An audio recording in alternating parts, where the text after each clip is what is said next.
Hi friends. Today I'd like to share a book review, a book that I have read, Your Money or Your Life. Um, in this book, the first thing the author starts like the Batman movie where, Batman's parents were at gunpoint and they asked, give us your money or your life kind of a thing. And, he went through that emotional situation. Today, if you put yourself in that position, if you are at a gunpoint and somebody says, give me your money or your life, what would we do? Definitely we would give back, whatever money, whatever he asked, jewelry, money, whatever we have, the person asked, we would have given and saved our life. The same question, if you ask yourself, what are you doing daily? Are you really living your life, or are you giving your life for to earn money? You know, uh, it feels so automatic that you're supposed to get up, you're supposed to go to work, be busy with work life, and then come back and do things. Really not taking those times, or even if you're taking times for yourself, you feel as if that is a big thing that you're doing, or you feel sometimes, okay, I'm supposed to be somewhere else and I'm doing this, or not really enjoying your life. The author puts it in a very nice way for us to really understand that what you're doing daily is against the values you're doing. Suppose somebody is at gunpoint and they're asking you, and you'll give them their money but not your life. And in the real time, when on a day-to-day basis, you're giving up your life. You're giving up slowly, you're giving up to a level that you don't even realize. Uh, that was a very thought-provoking way the author had put, which makes you think and self um, relook at your life and say, where you are and how you are living it. Is it really the values that you are living? Is it some more that you want to live your life versus what you are doing currently? One thing, there's different 9 steps that he gives you. I've taken away couple of them which I felt important, which I'll share with you all. Not really going through the detailed 9 steps that he's mentioned from process standpoint, but the things that have really made me think, made me really go back and take that step and spend a day on it, thinking through what is it going, what is it that you want to change, and then come back to the next step. So those some important ones which I felt I'll be sharing with you all today. The first one being, he says, you know uh, just see how much you have earned in your life so far. We don't realize, you look at the day to day, or you look at your monthly, you look at very near term, you don't realize how much you have been through in your lifetime. How much is your worth so far. In reality, you might not have had the same net worth. Probably example, I have probably earned some lakhs in my life, but do I have anything to show for those lakhs? Probably I don't, but at least putting all that together, he asks you to go through your pay statements, go through your tax filings, go through whatever, nitty gritty penny, even if your grandparents have given you something, even if your parents have given you something, those, pocket money that you have been through in life, whatever you can, that you can, total it up.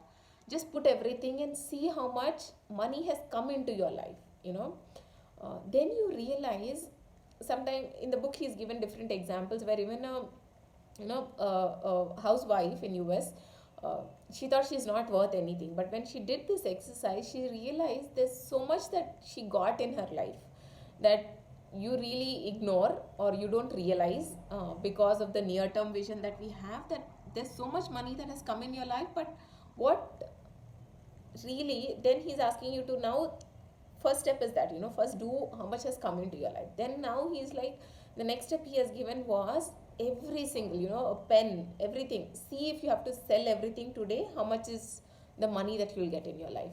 So that gives like, okay, so much has flown into my life versus so much has gone out, or this is what I can show to say that this is where I have spent the money on. It feels very tactical to say that, I'm not a person who's so money oriented or things like that, but as I go through it, I'll tell you where it relates to your life. He's not talking about the money, but he's talking about your life.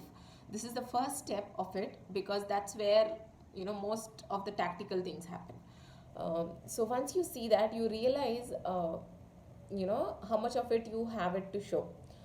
There could be that, you spent some of it for experiences, travel and things like that, that you can't show. They're not, it's not something that I can sell today and say this is where I've spent the money on. Keep that for you. I'll go through that in the future steps. But that was the first step, where you just see how much money has come into your life. The next step was, you if you have to sell everything today, how much is it going to be worth? Okay. Then the third, or this is the third step in my mind, okay, not by the author, where calculate how much are you earning per hour. And when he say per hour, it's not just like, here's your salary, or here's how much you're earning. It could be through salary, or through your, entrepreneurship, to your side hustles, anything that you're getting in your life. Here's the money you're getting in your life versus the amount of hours you're spending to it. So when he says hours, it's not just the limited time. He's asking about, okay, right from, you have to spend time to dress up for your work. You might have to spend time to travel for your work. There might be time when you're just thinking about work. You're not doing anything. You're just sitting in front of TV, but there's something going on in your mind related to your work. There's days where you're outside, somewhere, but there's work running in your mind. Calculate all of them as your work hours, because that time, that life that you're spending on that work or that activity, you would not have done it if it was not for work. So he's like, total the number of hours of that, and then divided by the amount you're getting. So that is your true hourly wage that you're getting, or true hourly, earning that you're having in your life. It's not just what you're getting in the paycheck. That's a real aha moment to say, okay, true, you would not have done this if not for work, kind of a thing. Or we don't count those hours where there's work running in your mind, but you're physically present, mentally absent kind of situations. Uh, that was really interesting way to look at it, and realize, have that awareness that, okay, this is not what it is, this is what it is. So him bringing that perspective was, it was really a aha moment for me. After you calculate that, then he was like, okay, suppose if I say my hourly earning is 1,000 rupees. Okay, now he's like, every time you have to spend something, suppose I have to buy a new mobile, it cost me 10,000 rupees, which means to get a new mobile, I am spending what, 10 hours of my life? Okay, 10 hours of life to get a new mobile. Is it really worth it? In some situations, it really could be worth. My existing one is not working at all. I have to work those 10 hours. So it's worth it. But there would be situations where you realize the number of hours you're spending to work towards it. And when he says hours, it's a real another one that, another step that he mentions is, okay, approximately take, you're going to live another 30 years, 40 years, depending on where you are from your age. Assume 70 or 80 is the full lifetime that you have. Calculate the number of hours you have in your life. Okay, so that would be what, another 45, 50 years. No, I'll say 40, 50, 55, 50 years. Let me take 50 years into 24 hours, per day of that year that I have. And that's the total life I have for myself. Okay, I'm not talking about the money part. That is the number of hours that I have with me, that cannot change. You give me more money, I cannot increase that number of hours. That's the life you have. I'm taking an average. If you're falling sick, you have more money, you can get more hours in your life. Yeah, that's true. But sometimes you get a road accident, those hours are cut in short. So just roughly taking all those other considerations of health and everything, those are the number of hours you have in your life. With those hours, which are so precious, which is very specific to you, nobody can take away from you, nobody can give you extra hours. Now, are you willing to spend each hour of that life that you have on the items that you want? Sometimes they are really worth it. And once you see it in that perspective, you start enjoying things as well, because now you're like, I know this is worth so much, I know this is needed in my life, I know it's giving me more value than what I'm spending, and you enjoy it to your true potential. It could be, it could be a mobile, as I gave it. It's a very tactical thing, but looking at it, realizing its real value versus what you have spent from a monetary term, and you feel, sometimes we feel like, okay, I'm supposed to have a latest iPhone based, all my friends have it, all my colleagues have it, being at this position, I am supposed to have something like this. um, if you look at it from a society perspective, there's a lot more pressures that we have to maintain a certain lifestyle. Even if I'm maintaining that lifestyle, nobody can give me this life hours. It's not sometimes worth trading these life hours for just a lifestyle that society expects me to do. um, it when you correlate all of this, your life hours towards the lifestyle expectations, towards what you're spending, when you put this entire thing together as a package, you really are able to see, do you have a life that you really enjoy? Because each and everything in that life, each and every activity you're doing in that life is giving you joy, is giving you its net worth, is giving you your real value, versus just doing it for the sake of it. I can buy it, I can afford it, uh, I'm expected to have it. Sometimes you buy certain things, there's that momentary joy of 1 hour, 2 hour, or a day, a month, when it's new, and later on it fades away, versus something that truly is giving you your joy and you really feel happy about it.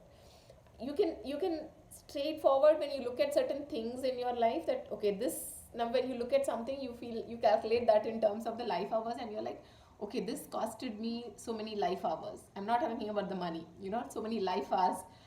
This particular thing, it could be an experience. I traveled, I spent so many life hours worth of work. Later when I came back for it, was it worth it? It was definitely worth it. I'm going to remember it for my lifetime. Now you feel the joy of it, because you spent it, you earned it, and you are having that joy of achieving it. Okay. um, so that really brings back one of the questions, or one of the things, that he's, stop feeling the pressure from outside for the expectations, lifestyle, that I'm supposed to be this, I'm supposed to maintain this. It's easy now to break that barrier, I feel. Another one that he says, anytime you're going for something, ask yourself these three questions: did I receive fulfillment, satisfaction, and value in proportion to the life energy I spent?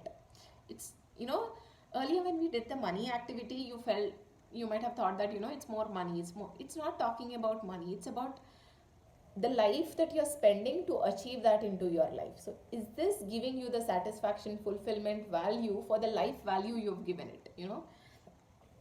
Is this expenditure of life energy in alignment with the values of the life you pursue? You might have certain values that, I'm a very minimalist person, but you are buying something to maintain certain standards because it's expected, and then you see that, is it in alignment? Because it's not meeting my life purpose, or it's not that core value of me.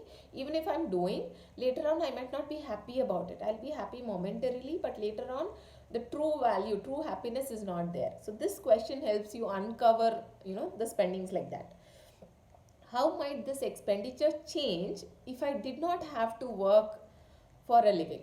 Okay, so this is another thing that, sometimes because of the position or status you are in, you are supposed to maintain certain things. If that is not there, is life going to be very simple for you?